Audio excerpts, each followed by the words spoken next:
Hello, my name is Edwin Edebiri, and I am the Chief Happiness Officer with the I Am Happy Project and also the Happy Neighborhood Project. We do this call every Monday, and that's why we call it the Happy Monday, to kind of help you get the week started on a foundation of happiness.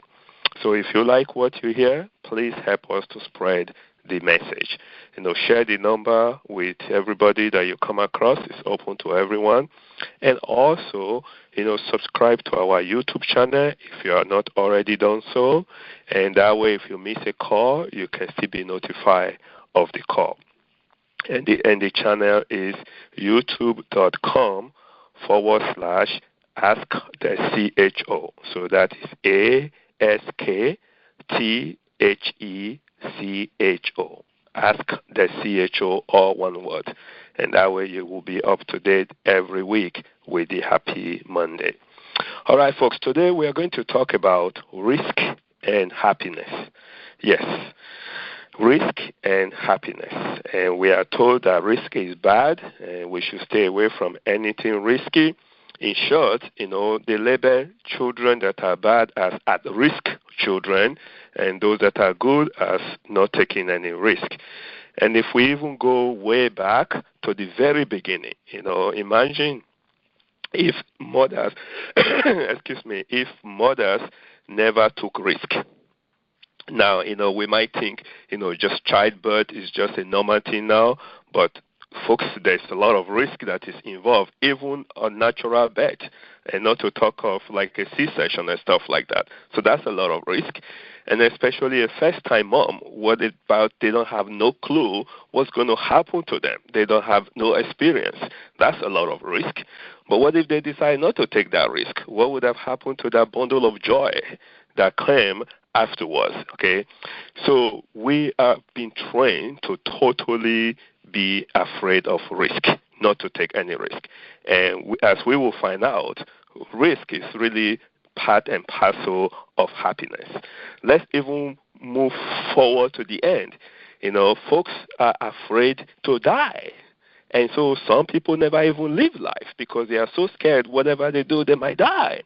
And some that even want to go to heaven still don't want to die, okay, because we are afraid. There's just so much fear about risk taking.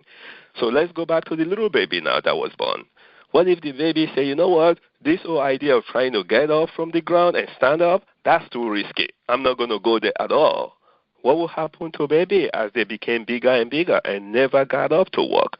Folks, you can kind of see here that, risk is inevitable.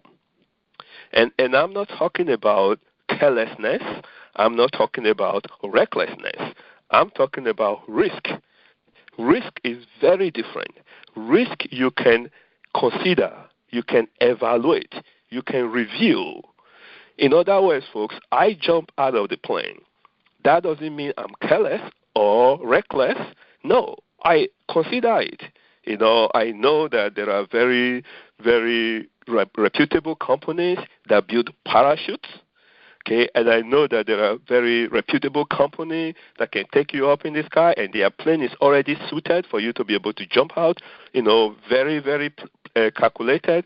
So, in other words, the amount of risk is seriously considered, is evaluated, and is reviewed. There are different studies that has been done about risk and happiness.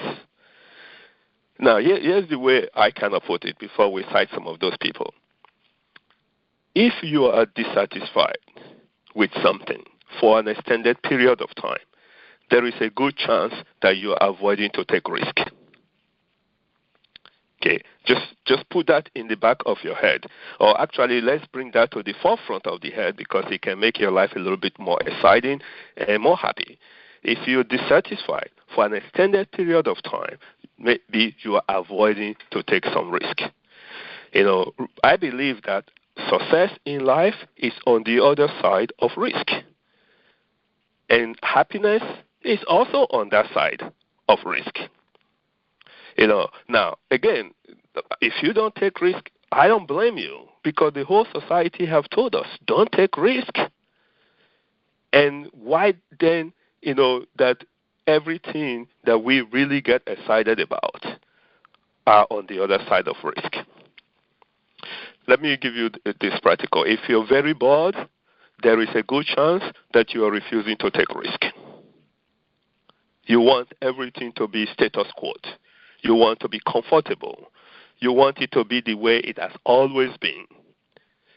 Life doesn't work like that. As a matter of fact, the whole process we call life, the journey we call life, involves growth. That's why we start at a baby weighing so many pounds and so many ounces and so many height, become bigger and then become bigger and become bigger and become bigger, and we go through the teenager to adulthood. We grow, and so the process of life itself involves certain amount of risk. And if we try to prevent risk, we're actually also trying to prevent our own happiness. Risk is exciting. Okay?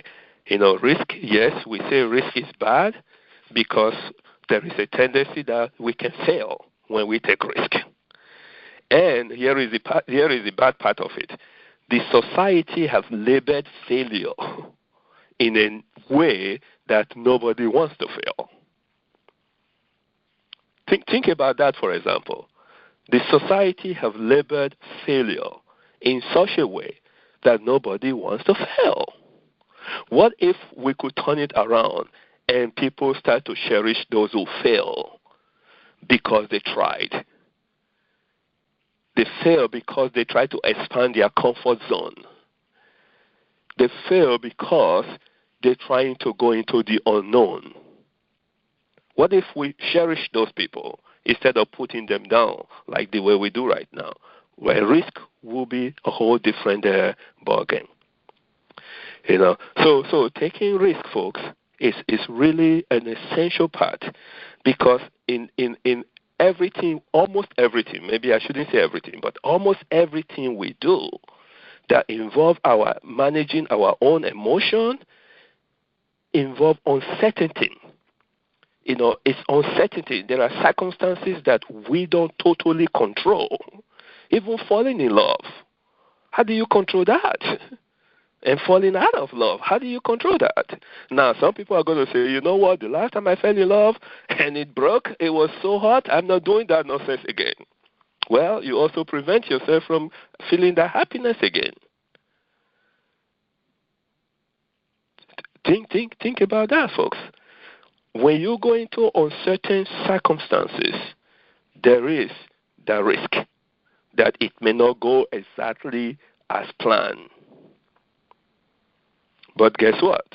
It may also go exactly as planned. So you never really know. Researcher Barry Schwartz, he said that loss hurts more than gain feels good. Okay, think about that. Loss hurts more than gain feels good. In other words, we don't want to lose. Sure, when we gain, we are excited. But when we lose, oh my goodness, we can be depressed for the rest of our life. Why?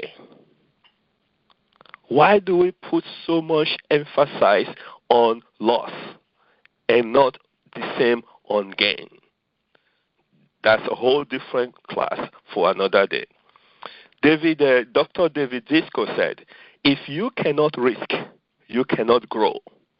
If you cannot grow, you cannot become your best. If you cannot become your best, you cannot be happy, end quote. So what do you do? I think by now you understand there is risk in almost everything that we do that's going to make us happy. If you have a boring job, that's probably because you don't want to take any risk. And if you have a boring life, there is a good chance you don't want to take any risk. So here are a few suggestions to kind of get started if you are the kind of person that just don't want to take any risk. And you've just kind of corner yourself in a world where you just totally no excitement. And maybe you are unhappy. Now, let me make one thing really clear. If you don't take any risk and you are happy, please don't take any risk. Leave it that way. You don't have to. I mean, why take a risk, if you're already happy, right? But if you are not happy, then you can take some risk. I would say start with baby step. Okay, start with baby steps. Start with baby risk.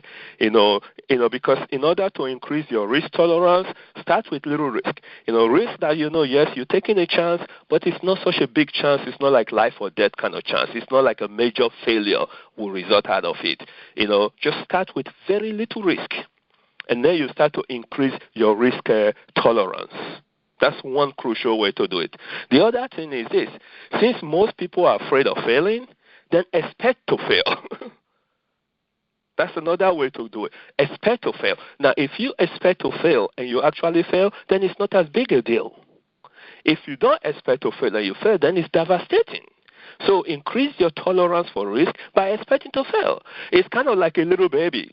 Think about this, folks. Those of you that have been around little kids, when they try to get up and they fail, they almost want to cry unless the adult around them use some psychology on them and start hailing them and start clapping for them.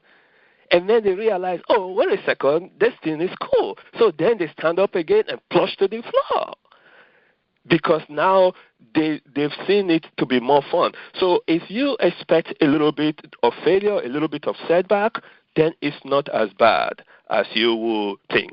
And then here's the third thing. You can take more risk than you are giving yourself credit for. And you can tolerate more failure than you're giving yourself credit for. You're not going to break, you're not soft, you're not going to melt right away. You're tougher than you really think. Okay, so become a little bit more risk aware. And when you do a little bit of this, a little bit of that, you find out, folks, life can get a little bit more exciting. And you can definitely increase your level of happiness. So take a little bit of risk, get out of your comfort zone, and we know that there's so many different areas that we can even risk. But start it a little bit and grow into it. And I'm telling you, your life will become a little bit more fun, and you'll be a little bit more happy. So that's our session for today, folks. It's risk and happiness. And I want to say thank you for joining us, and please share this with other people so that we can really, be able to touch more life as far as our campaign to increase the level of happiness in the world. My name is Edwin Edebiri. I am going to unmute it, and our tradition is say Happy Monday to each other. And let's do that now at the count of 2, 1.